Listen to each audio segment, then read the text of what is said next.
It is week 7 in the transfer market. It is going by so quickly. There's only 3 weeks left to get business done. So let's power rank the clubs with the best business thus far. Now, last week, Barcelona finished top of our rankings. I mean, Laporta has been big dicking everyone in the window thus far, especially Chelsea. But we have a problem because I didn't even rank Chelsea in the top 8 last week. They've had good business, but now they've really clapped back. I mean, they officially have the highest net spend in all of Europe. And honestly, I'm not sure how I feel about the business. We'll get into it later in the video, but first let's get into the honorable mentions. This week we have West Ham, Marseille, Roma, PSG, and Ajax have been moved out of the top 8. Starting with Ajax, the only difference here is they brought in Lorenzo Luca, a 21-year-old striker from Serie B. He plays for Pizza. He scored 6 goals in 34 matches last year in the second division. And the crazy thing is, I typed this man in, he's 6'7". He's 6'7" tall. In terms of PSG, the big difference here is Renato Sanchez has come into the club for just 15 million euros. That's fucking madness. I thought he was off to AC Milan. This man is still young. I think he's like 24 years old.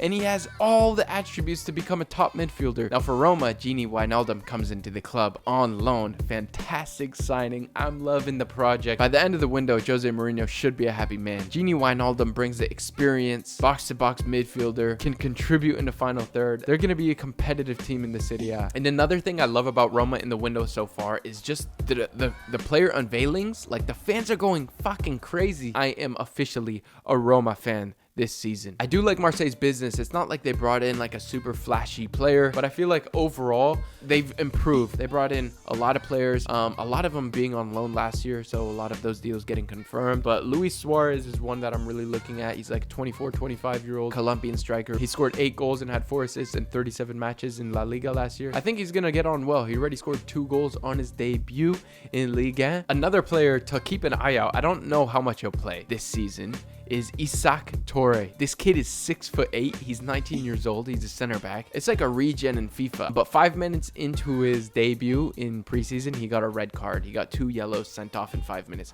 Definitely not going to start for Marseille, but he's an intriguing prospect for sure. 6'8". Boy is big. Now, the last honorable mention for the second week in a row is West Ham. Last week they brought in Scamacca. This week they bring in Maxwell Cornet for around 18.6 million pounds. He scored 9 goals and had 1 assist in the Premier League last year for Burnley in 26 matches in a struggling Burnley side. It'll be interesting to see how he gets on at West Ham because I am hearing that they are looking to sell Vlasic and Ben Rahama, 2 players who play in a similar position to him. Anyways, those were the honorable mentions. Now let's get into the top 8 clubs with the best business thus far in the window. Quickly, please smash that like button for your boy so we can trigger the algorithm and go to the moon. Another thing is I'm getting shoulder surgery on Thursday, so content for the few days after that probably won't come out. They said it's an 8-month recovery, but I'm crying inside. I'm pretty scared. So without further ado, let's look at the best business thus far. Obviously, last week, Barcelona finished at number 1. Riqui Puig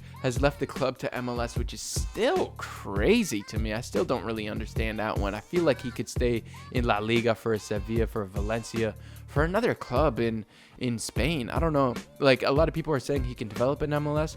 Yeah, sure, he can, but he can also develop in Spain. So he must be getting a fucking bag. And by the way, this week, I'm going to talk about all the teams really briefly and then rank them at the end. So for Bayern Munich, nothing changes. I mean, they spent 52 million pounds net. They didn't sign anyone in the past week. What they did do was absolutely fucking batter Eintracht Frankfurt. Musiala, I think he might win the Golden Boy Award this year. Arsenal, the new one, leaving the club was Tavares on loan to Marseille, and he actually got a goal on his debut for the club. Tottenham, Joe Rodon left the club on loan. He went to France, which is kind of a weird one. Borussia Dortmund, we ranked him at number 5 last week. They were at number 1 for a while, but then Sebastian Haller got testicular cancer. I read that he had a surgery. He's expected to be out for at least 2 months. Now, I thought he would miss like the whole season. So this could change things in the rankings at the end. So keep that in mind. In terms of Man City, we ranked them at 6 last week. Haaland, what a fucking signing. 54 million pounds, scored 2 goals on the weekend. Now Chelsea's business changes everything, bro. They spent almost 60 million pounds on Cucurella. Like, bro, when you looked at Chelsea's team, did you think, oh, this is a side that needed a left wing back? A 60 million pound left wing back? Bro, that's fucking mad. That's crazy. I do understand that Thomas Tuchel's system requires wing backs and like really good wing backs. I mean, just look at Reece James and kind of his output in that Chelsea side. He needs wing backs in the system to be effective. So I don't think it's crazy to want top wingbacks in your system. But I do rate Ben Chilwell, and he was injured much of last season, so I guess that's kind of why they brought in Cucurella, because I don't see him playing at left center back. Like some people say, oh, he can play left center back, but you're not picking up Cucurella for 60 million pounds when you could go spend 60 million pounds on a Gvardiol for left center back. You know what I mean? They brought in Raheem Sterling, which is good. I think they need another striker, to be honest. Gabriel Jesus would have been a sick striker for Chelsea. Now, the last team we're discussing is Juve, and not much has changed other than Aaron Ramsey leaving the club, joining OGC Nice. I feel like OGC Nice, this transfer window, is that one club in career mode who was just signing a bunch of random ass players, bro. So in terms of the rankings, the only big difference here is Chelsea entering the top 8. The only reason they're not higher is I just don't feel that Cucurella was really needed. It's a sick signing. Like, if I look at their business without money, like, fuck yeah, that's dope. But I think they could have spent that money elsewhere. I think Koulibaly was great. I think they need another center back, but not a Cucurella. Like, that one just kind of surprised me. You know what I mean? But at the same time, their business is for sure not over. Next week, things could definitely change.